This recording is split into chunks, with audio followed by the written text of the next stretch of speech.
죄를 깨닫고 즉시 돌이키라. 죄를 깨닫고 즉시 돌이키라 라는 제목으로 하나님 말씀 전하겠습니다. 어떤 분이 그런 고백을 해요. 자신이 나쁜 것에 중독되었을 때 정말 빨려 들어가고 또 그것에 악한 영향을 받아서 멈출 수 없는 그런 지경에 이르렀다. 물론 지금은 전혀 그렇지 않지만 과거에 그런 고백을 하는 것을 책을 통해 들었습니다. 그렇게 중독이 되고 빨려 들어가고 악한 것을 끊을 수 없는 그 이유가 무엇입니까? 죄 때문이죠.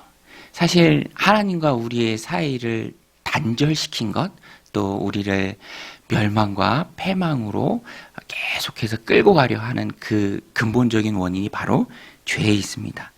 죄는 파괴하고요, 또 단절을 가져옵니다. 드라마에서는 예쁘게 또 아름답게 미화하지만 실제로 죄라는 것은 파멸을 가져오죠. 관계의 단절을 가져옵니다. 그런데 사람은 태어날 때부터 죄인이라 악한 본성을 지니고 태어났기 때문에 죄를 지을 수밖에 없죠. 연약한 존재입니다. 그래서 인류의 가장 큰 문제, 해결돼야 할 과제, 다른 게 아니라 바로 죄의 문제입니다. 사람들이요, 그래서 죄를 어떻게 해결할까 나름대로 고안을 해냈는데 어떤 사람들은 손을 씻죠. 세수식이라고 이름을 붙이기도 합니다. 성경에 나오는 대표적인 사람이 바로 빌라도죠. 예수님이 죄가 없다는 걸 알면서도 성난 유대인들에게 내어주면서 십자가에 못 박으로 내어주면서 나는 죄가 없다. 양동이에 물 가져다가 사람들 보는 앞에서 손을 씻습니다. 이 죄는 너희가 당하라. 그런데 빌라도가 손을 씻었다고 해서 죄가 없어지는 게 아니죠. 우리가 사도신경을 고백할 때마다 예수님을 십자가에 못 박은 그 권한을 갖고 있었던 사람이 바로 빌라도죠. 그래서 빌라도에 의해서 예수님이 죽으셨다라고 우리가 고백하고 그 죄는 없어지는 것이 아닙니다. 또 어떤 사람은 죄를 씻기 위해서 스스로 고행을 합니다. 고난의 길을 가죠. 여러분 그 오체투지라고 들어보셨죠? 오체투지. 티베트 불교에서 많이 하잖아요. 신체의 5부분이 땅에 닿습니다. 예, 저도 영상을 통해서 봤는데 정말로 신체의 5부분이 두 무릎 또 팔꿈치 마지막에는 이마까지 땅에 닿죠. 그리고 수 킬로미터를 고행하면서 가는 거예요. 그러니까 땅바닥에 온 몸이 닿도록 이마가 깨지도록 한번 하고 나면 무릎 연골이 다 나가는 거죠. 그렇다고 그의 죄가 없어지는가? 그렇지 않죠. 아무리 고행한다고 죄가 없어집니까? 불교의 유명한 스님이 계시죠. 그분만큼 고행을 많이 한 분도 없는 것 같아요. 자기가 사는 곳에 철조망 치고 아무도 못 오게 혼자 10년 이상 살고요. 또 솔잎가루와 쌀가루, 거의 뭐 생식이죠.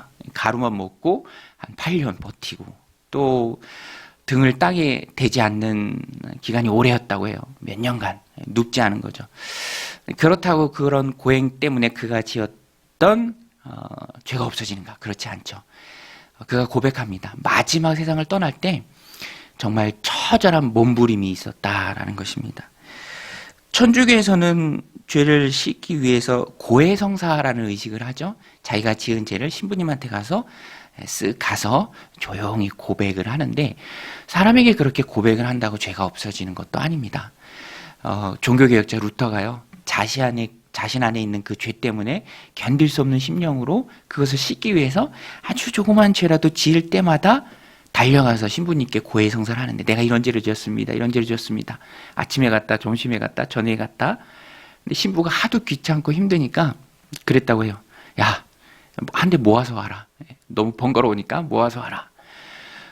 그렇게 고해성사를 한다고 죄가 없어진 게 아니죠. 그 가운데 루터가 하나님의 말씀을 보고 성령님의 깊은 깨달음이 임합니다. 귀한 말씀이고 성경의 보석과 같은 말씀이에요. 로마서 1장 17절인데요. 우리 같이 자막을 보고 한번 같이 읽겠습니다. 시작. 복음에는 하나님의 의가 나타나서 믿음으로 믿음에 이르게 하나니 기록된 바 오직 의는 믿음으로 말미암아 살리라 함과 같으니라. 여러분 의인은 믿음으로 되는 줄로 믿습니다. 노력해서 되는 게 아니고요. 고행을 해서 되는 게 아니고요. 손을 씻어서 되는 게 아니고요. 하나님과 우리의 사이를 막고 있는 죄의 단절의 벽을 허무는 것은 우리가 하나님께로 나아갈 수 있는 길을 열어놓으신 예수님을 믿는 믿음 때문에 가능한 것이죠. 의라는 것은 바른 관계를 말합니다. 영어 성경에 보면 righteousness of God, righteousness with God, 하나님과의 바른 관계입니다. 내가 하나님과의 바른 관계에 놓이는 것은 내가 노력해서 되는 것이 아니고요, 하나님의 은혜로 되는 것이고요, 내가 하나님께로 나아갈 수 있는 그 길을 열어놓으신 예수 그리스도를 의지함에 가능한 것이죠. 예수님의 십자가 흘리신 보혈의 그 피가 내 죄를 하얗게 말갛게 씻긴다라는 것입니다. 오늘 우리가 함께 읽은 본문이 레위기인데요, 레위기 중에서도 오늘 본문에서는 속죄 제사를 말합니다. 죄를 용서받는 제사. 다른 것은 다 자원제인데요, 이 속죄 제사는 의무제입니다. 죄를 지었으면 반드시 드려야 하는 속죄 제사죠. 그런데 이것이 예수님을 상징해요. 오늘 본문에도 보면 피가 많이 나오는데 짐승의 피죠. 피 흘림이 없음즉 죄사함이 없다. 죄를 용서받기 위해서는 반드시 피를 흘려야 하는데 구약 시대는 그 피가 짐승의 피였고요, 그 피가 상징하는 것이 바로 예수님의 피죠. 그래서 레위기는 예수님의 모형이고요, 예수님을 레위기를 읽으면서 우리가 볼 수 있어야 합니다. 상징이에요. 심볼. 구약의 짐승의 제사는 예수님이 십자가에서 어린 양으로 흘리신 그 보혈의 피를 상징하죠. 여러분, 유월절 기억하시죠? 출애굽할 때 마지막 애굽에 내렸던 재앙이 뭐죠? 10번째 재앙, 장자의 죽음이죠. 그런데 이스라엘 백성들은 이 죽임을 당하지 않습니다. 그 방법이 무엇입니까? 어린 양의 피를 문에다 바르는 거예요. 그러면 여호와의 사자가, 그 죽음의 사자가 그 피를 보고 넘어가는 거죠. 패스오버, 넘어갈 유, 넘어갈 월. 예수님의 피를 바로 이 어린 양의 피가 상징하는 겁니다. 그래서 예수님의 피 안으로 들어와 있는 거예요. 그것을 성경은 믿음이라고 얘기하고요, 의롭게 된다라고 말합니다. 내 안에 계신 예수님을 보면서 하나님이 내 죄를 보는 것이 아니라 의로우신 예수님을 보고 예수님처럼 나를 귀하게 어여쁘게 여겨주시는 것이죠. 그래서 레위기에는요, 예수님이 가득합니다. 그래서 우리는 레위기의 이 속죄 제사를 보면서 예수님을 볼 수 있어야 돼요. 오늘 레위기 함께 읽은 말씀을 통해서 회개의 원리가 나옵니다. 회개가 중요하죠. 예수님을 믿는 게 내 죄를 인정하고 예수님께 고백하는 거예요. 그리고 예수님의 피를 의지해서 내 죄 대신 죽으신 그 예수님을 의지해서 우리가 하나님 앞에 나아갈 수 있는 거죠. 그것이 바로 회개인데 오늘 본문에 나오면 회개의 원리가 나와요. 첫 번째는요, 깨닫는 것입니다. 뭘 깨닫습니까? 내가 죄인이라는 것. 내가 예수님 앞에 죄인이라는 것을 깨닫는 것이죠. 깨닫는 과정이 꼭 필요해요. 자기가 죄인이라는 것을 깨닫고 예수님을 상징하는 그 용서의 방법인 짐승의 제사를 하나님 앞에 드리는 것이죠. 오늘 말씀 22절로 24절인데요. 이것도 우리 같이 한번 읽겠습니다. 시작. 만일 족장이 그의 하나님 여호와의 계명 중 하나라도 부지 중에 범하여 허물이 있었는데 그가 범한 죄를 누가 그에게 깨우쳐 주면 그는 흠없는 순염소를 예물로 가져다가 그 순염소의 머리에 안수하고 여호와 앞 번제물을 잡는 곳에서 잡을지니 이는 속죄제니라. 죄를 용서받는 제사. 짐승에게 안수하면서 자신의 죄를 대신하게 합니다. 자기가 자신의 죄를 깨달았기 때문에 이런 제사를 드릴 수 있는 것이죠. 깨우치면, 죄인임을 인정하면, 고백하면 죄 용서받는 길로 나오게 되어 있습니다. 그래서요, 우리가요, 하나님 앞에 기도할 때 가장 먼저 기도해야 할 것은 내가 죄인임을 깨닫는 은혜를 주옵소서. 이 하나님의 가장 큰 은혜입니다. 여러분, 우리는 용서받아야 할 죄인인 줄로 믿습니다. 그것을 깨달아야 돼요. 내가 죄인이 아니면 구태여 하나님 앞에 나올 생각을 못 하겠죠. 그러나 내가 나를 보고 하나님 은혜 가운데, 성령님의 은혜 가운데 내 죄를 바라보면서 이대로는 안 된다. 하나님의 은혜가 있어야 된다. 죄 용서의 은혜가 있어야 된다. 그것을 깨닫는 과정이 너무너무 필요하고요. 그런데 그 과정은 오로지 하나님의 은혜예요. 하나님의 은혜로만 가능합니다. 하나님이 깨닫게 해주셔야 깨닫는 것이죠. 성령님이 빛을 비춰주셔야 합니다. 눈이 가려지면은요, 못 봐요. 요새 전쟁 때 푸틴 대통령 보세요. 141개국 유엔 회원국이 다 잘못됐다고 얘기하는데 혼자만 못 보죠. 고집을 부립니다. 참상이고 범죄임에 스스로는 깨닫지 못하는 것이죠.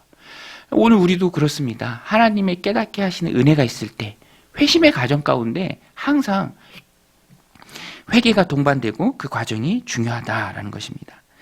명백한 범죄뿐만 아니라 내가 하나님 앞에서 죄인이라는 것을 깨닫는 것은요, 하나님의 법이에요. 마음의 생각도, 악한 생각도, 마음의 악한 생각도 죄이고요. 또 내가 하는 말에 담긴 미움, 말에 담긴 악한 모습도 다 죄입니다. 또 말씀에 불순종하는 것, 이런 것도 다 하나님 앞에서 죄이죠. 우리가 이런 것을 성령님의 은혜 가운데 깨닫는 은혜가 있다면 하나님 앞에 기도해야 합니다. 영적으로 가장 중요한 것은요, 다른 것을 깨닫는 게 아니라 남들이 모르는 것을 내가 미리 알고 그러는 것이 아니라 내가 죄인이라는 것을 먼저 깨닫는 것이죠. 오늘 함께 부른 찬송가 나 같은 죄인 살리신, 영어 제목이 Amazing Grace잖아요. 18세기의 무예 노역상이었어요. 존 뉴턴이 지은 찬송시입니다. 존 뉴턴. 나중에 목회자가 되는데요. 그가 원래는 아프리카에서 노예들을 잡아다가 그 배에 잔뜩 싣고 짐짝처럼 싣고 파는 선장이었습니다. 노예 상선에. 그런데 하나님의 은혜 가운데 그가 깨닫죠. 이게 죄구나. 엄청나게 큰 죄구나. 그것을 깨닫고 그렇게 큰 죄인이었던 자신을 용서해 준 하나님의 은혜가 Amazing Grace, 놀라운 은혜다. 아름답게 찬양 시를 지어서 고백합니다. 이 회개의 중요한 원리예요. 내가 죄인임을 깨닫는 것. 이런 깨닫는 은혜가 저 여러분들 가운데 올 이 3월 가운데 넘치시기를 주님의 은혜로 축원드립니다. 또 한 가지 회개의 원리의 중요한 것은 즉각적으로 회개하는 거예요. 품고 있지 않고. 여러분, 죄를 품고 있으면요, 성경에서도 말합니다. 불을 품고 있는데 어찌 그 옷이 타지 않겠느냐. 검은 것을 가지고 있는데 어찌 검어지지 않겠느냐. 죄는 씻을 수 있는 방법이 오로지 예수 그리스도의 보혈의 십자가 피를 의지해서 회개하는 방법밖에 없습니다. 그러니까 우리는요, 내 안에 더러운 죄들을 항상 먼지 털고 청소하고 깨끗하게 하듯이 하나님 앞에 회개해야죠. 용서를 구하고 또 용서를 받아야 합니다. 그러니까 오늘 본문에도 누군가 그 죄를 깨우쳐주면 너희는 지체하지 말고 재물을 가지고 하나님 앞에 나와서 속죄의 제사를 드리라. 회개하라라는 것이죠. 즉각적으로 지체하지 말고 회개하라라는 것입니다. 죄는요, 불과 같아요. 가지고 있으면 다 태웁니다. 어제 울산 지역인가요? 큰 불이 났잖아요. 예, 산불이요. 경사면이어서 더 잘 타고 바람이 불어서 더 잘 탑니다. 그러니까 다 태우는 거예요. 위험하죠. 다 대피해야 하고. 근데 죄가 그렇습니다. 내버려 두고 마당에 떨어진 도토리도 도토리 하나일 때는 그냥 집어서 담장 밖으로 던지면 끝나지만 내버려 두면 그것이 뿌리를 내리고 자라고 커다란 나무가 되는 것이죠.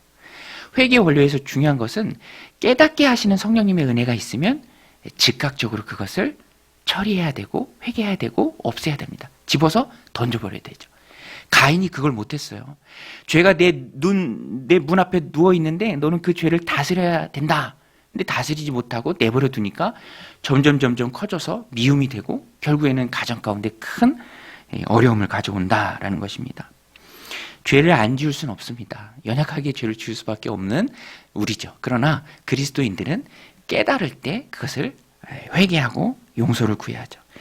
깨닫는 순간 하나님 앞에 고백하고 용서를 구하면, 회개하면 미쁘시고 신실하신 하나님께서는 우리의 죄를 다 용서해 주십니다. 요한일서 1장 9절인데요. 우리 같이 한번 읽겠습니다. 시작. 만일 우리가 우리 죄를 자백하면 그는 미쁘시고 의로우사 우리 죄를 사하시며 우리를 모든 불의에서 깨끗하게 하실 것이요. 여러분, 우리가 죄를 주님께 고백하고 용서를 구하면 우리 하나님께서 용서해 주실 줄로 믿습니다. 그래서 우리는 항상 세상 사람들과 다른 거는요, 죄는 짓는 건 똑같지만 죄를 어떻게 다루는가는 다릅니다. 우리는 부끄러워하고 또 긍휼한 마음으로, 긍휼을 구하는 마음으로 하나님 앞에 나와서 회개하는 것이죠. 다윗 왕이요, 가장 훌륭했던 점은 다른 것도 있지만 그가 죄를 지었을 때 나단 선지자가 책망하잖아요. 양 비유를 들면서 새끼처럼 양 새끼 한 마리 기르는 그 노인의 양이 100마리 있는 그 부잣집 사람이 자기 양 쓰지 않고 손님 왔을 때 그 양 한 마리 빼앗아다가 손님 대접했다. 같이 먹고 같은 이불 잡고 자는 그 어린 양을. 그러니까 다윗이 노발대발하잖아요. 세상에 그런 일이 있을 수 있느냐? 당장 합당한 벌을 받아야 된다. 근데 나단 선지자가 말하죠. 당신이 그 사람입니다. You are the man. 그때 다윗이 어떡합니까? 부인하지 않고 변명하지 않고 엎드려서 하나님 앞에 회개하죠. 하나님 앞에 회개하고 시편으로 기록을 합니다. 자신의 죄를 다 고백하면서 다시는 죄를 짓지 않으려는 노력을 하죠. 철저히 회개합니다. 침상을 적실 정도의 눈물을 흘리죠. 그때 하나님의 놀라운 은혜가 다윗에게 임하고 다윗이 하나님 마음에 합당한 사람이 되었다라는 것입니다.